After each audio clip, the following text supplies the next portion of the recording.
5 انعاموں میں سے پہلا انعام اس کے اوپر کیا کرتے ہیں؟ دنیا آخرت کے جتنے بھی مصائب ہیں، جتنے بھی مشکلات ہیں، تقوی اختیار کرنے سے اللہ اس کو مصائب سے نکال دیتا ہے، اس کو مشکلات سے نکال دیتا ہے۔ اور دوسری کیا فرمایا؟ جس رزق کے پیچھے ہم بھاگتے ہیں، دن کو بھاگتے ہیں، رات کو بھاگتے ہیں، ہر وقت پریشانی چل رہی ہے کہ کہاں سے کھائیں گے، کہاں سے وقت گزرے گا، اللہ فرماتے ہیں کیا کہ وَيَرْزُقْهُ مِنْ حَيْثُ لَا يَحْتَسِبُ وَيَرْزُقْهُ مِنْ حَيْثُ لَا يَحْتَسِبُ وَمَنْ يَتَوَكَّلْ عَلَى اللَّهِ فَهُوَ حَسْبُهُ إِنَّ اللَّهَ بَالِغُ أَمْرِهِ قَدْ جَعَلَ لَهُ لِكُلِّ شَيْءٍ قَدْرًا۔ جو انسان تقوی اختیار کرتا ہے وَيَرْزُقْهُ مِنْ حَيْثُ لَا يَحْتَسِبُ، ہم اس کو اس جگہ سے رزق دیتے ہیں جہاں سے اس کو گمان بھی نہیں ہوتا۔ وَمَنْ يَتَوَكَّلْ عَلَى اللَّهِ، جو انسان اللہ پہ توکل کر لیتا ہے، بھروسہ کر لیتا ہے، إِنَّ اللَّهَ بَالِغُ أَمْرِهِ، بے شک اللہ اس کام کو پہنچنے والے ہیں۔ یعنی اللہ نے جب یہ 2 چیزیں اختیار کی، بھروسہ اللہ پہ اور اللہ سبحانہ و تعالیٰ کے ساتھ تقوی میں آ کے دل لگی، تو اب کیا کرتے ہیں؟ ہم اس کو اس جگہ سے رزق عطا فرمائیں گے جہاں سے اس کو گمان بھی نہیں ہوگا۔ اور دوسرے کا کیا ارشاد فرمایا؟ من اعرض عن ذکری فإن له معیشة ضنکا ونحشره یوم القیامة اعما، جو انسان میری یاد سے غفلت برتتا ہے، جو انسان مجھے یاد کرنے سے دور رہتا ہے، جو انسان میرے ساتھ تعلق بنانے سے دور رہتا ہے، ہم اس کے اوپر معیشت کو تنگ کر دیتے ہیں۔ دن کو بھی محنت کرتا ہے، رات کو بھی محنت کرتا ہے، نہ نماز کی پرواہ ہے، نہ ذکر و اذکار کی پرواہ ہے، نہ اسے حضور صلی اللہ علیہ وسلم کے طریقے کی پرواہ ہے، نہ اسے حضور صلی اللہ علیہ وسلم کی زندگی کی پرواہ ہے۔ فرمایا یہ کون سی زندگی ہے؟ یہ تو وہ زندگی ہے جو زندگی یورپ کے اندر گزاری جا رہی، وہ بھی کہتے ہیں جی مال سے ہوگا، وہ کہتے ہیں جی حالات کیا ہوں گے، جو ہے نا اس سے ہتھیار سے ہوگا، میں بھی کہتا ہوں ہتھیار سے ہوگا، میں بھی کہتا ہوں مال سے ہوگا، کلمہ پڑھتا ہوں کلمہ لا الہ الا اللہ محمد رسول اللہ، پڑھتا کلمہ ہوں، لیکن میں کہتا ہوں کہ کس سے حالات بنیں گے؟ مال سے بنیں گے۔ میں کہتا ہوں کہ حالات کس سے بنیں گے؟ اسباب سے بنیں گے، ہتھیاروں سے بنیں گے۔ یہی تو غیر مسلم بھی کہتا ہے، یہی تو غیر مسلم بھی کہتا ہے۔ فرعون ہتھیار کے ذریعے غرق ہوا؟ فرعون ہتھیار کے ذریعے غرق نہیں ہوا، فرعون کو غرق کیا گیا، بنی اسرائیل عمل پہ آئے، اور موسیٰ علیہ السلام عمل بتا رہی ہے، امت کو کھڑا کر رہے ہیں، ان امت کو کھڑا کرنے کے اوپر اللہ کا قانون بدلا، فرعون کو ہلاک کر دیا گیا، فرعون کو ہلاک کر دیا گیا۔ اب دوسرا انعام کیا فرمایا؟ فرمایا جو انسان تقوی اختیار کرتا ہے اللہ اس کو ایسی جگہ سے رزق عطا فرماتے ہیں جہاں سے اس کو گمان بھی نہیں ہوتا۔ تیسری چیز کیا فرمائی؟ جو انسان تقوی اختیار کرتا ہے، پرہیزگاری اختیار کرتا ہے، اللہ سے تعلق بنا لیتا ہے، اللہ کے ساتھ جڑ جاتا ہے، وَمَن يَتَّقِ اللَّهَ يَجْعَلْ لَهُ مَخْرَجًا، اللہ اس کے لیے راستے کھول دیتا ہے۔ وَمَن يَتَّقِ اللَّهَ، جہاں بھی تک راستے بند ہوئے ان کے ساتھ راستے بند ہو چکے ہیں، لیکن اسے تقوی اختیار کیا، اللہ کا خوف اختیار کیا، اس خوف کی وجہ سے، اس اللہ کے ساتھ تعلق بنانے کی وجہ سے وَمَن يَتَّقِ اللَّهَ يَجْعَلْ لَهُ مَخْرَجًا، ہم اس کے لیے راستوں کو کھول دیتے ہیں۔ ہر انسان کے اوپر پریشانی ہے، ہر انسان کسی بیماری میں مبتلا ہوتا ہے، ہر انسان کسی نہ کسی دکھ میں مبتلا ہوتا ہے، تو نکلنے کا راستہ کیا بتایا کہ سارے کاموں کا ایک ہی حل اللہ کے ساتھ جڑنا، اللہ کے ساتھ جڑنا۔ وَمَن يَتَّقِ اللَّهَ يَجْعَلْ لَهُ مَخْرَجًا۔ پھر آگے فرمایا چوتھا انعام کہ چوتھا اور پانچواں انعام کہ جو انسان تقوی اختیار کرتا ہے وَمَن يَتَّقِ اللَّهَ يُكَفِّرْ عَنْهُ سَيِّئَاتِهِ وَيُعْظِمْ لَهُ أَجْرًا۔ جو انسان تقوی اختیار کرتا ہے ہم کیا کرتے ہیں؟ ایک اس کے ساتھ یہ کرتے ہیں يُكَفِّرْ عَنْهُ سَيِّئَاتِهِ، ہم اس کی برائیوں کو دور کر دیتے ہیں، ہم اس کی برائیوں کو اس سے دور کر دیتے ہیں۔ یعنی دیکھو انسان ہے، گناہ انسان ہونے کے ناطے سے لفظیں ہو چکی، گناہ ہو چکے، اب یہ اس کا تقوی اختیار کرنا، اللہ کے ساتھ جڑنا، اس کے گناہوں کا کفارہ بن جاتا ہے۔ اللہ اس گناہ کی پوچھ نہیں کریں گے، وجہ کہ یہ اپنی اصلاح میں لگ چکا ہے۔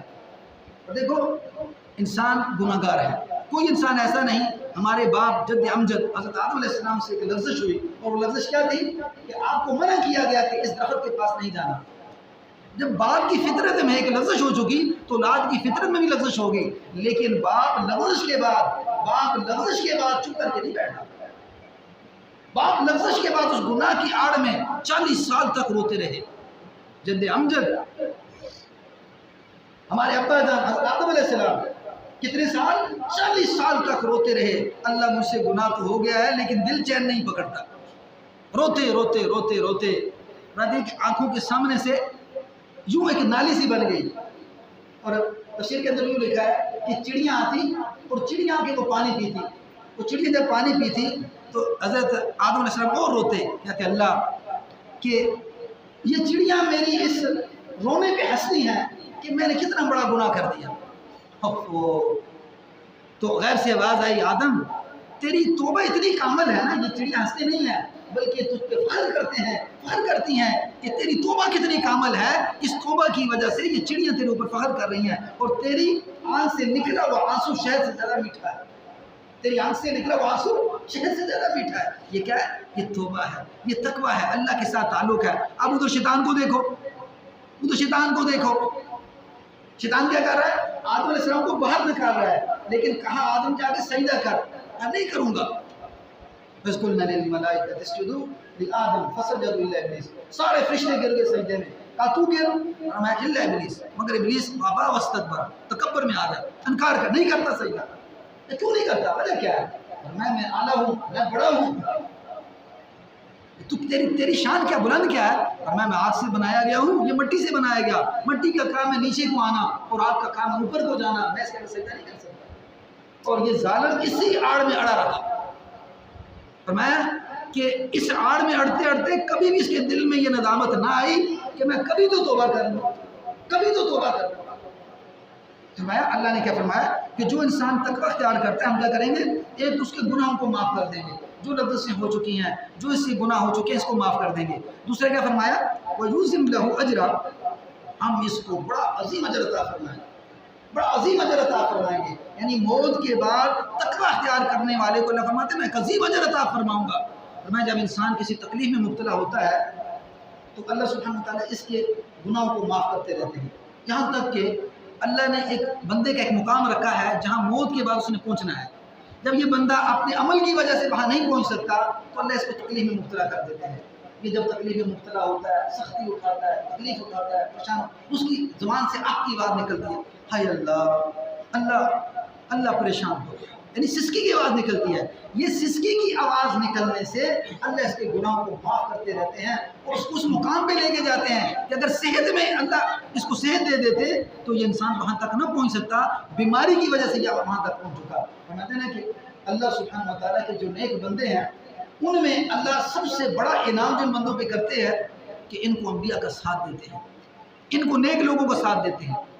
یعنی یہ لوگ من النبیین والصدیقین والشہداء والصالحین وحسن اولئک رفیقا، جن پہ انعام کیا گیا وہ نبی ہیں، وہ صدیقین ہیں، وہ شہداء ہیں، وہ صلحاء ہیں۔ اور آگے یہ فرمایا کہ سب سے بڑا انعام موت کے بعد جس انسان کو حضرت محمد صلی اللہ علیہ وسلم کا ساتھ ملا، حضرت ابراہیم علیہ السلام کا ساتھ ملا، حضرت ایوب علیہ السلام کا ساتھ ملا، حضرت یونس علیہ السلام کا ساتھ ملا، حضرت یحییٰ علیہ السلام کا ساتھ ملا، حضرت الیاس علیہ السلام، حضرت نوح علیہ السلام، حضرت آدم علیہ السلام، یہ وہ عظیم ہستیاں تھیں جن کو اللہ نے کیا فرمایا ہم نے ان پہ انعام کیا ہے۔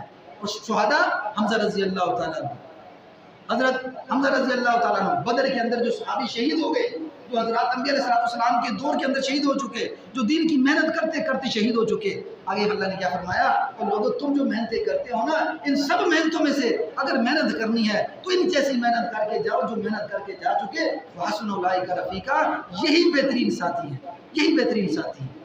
سبحان اللہ۔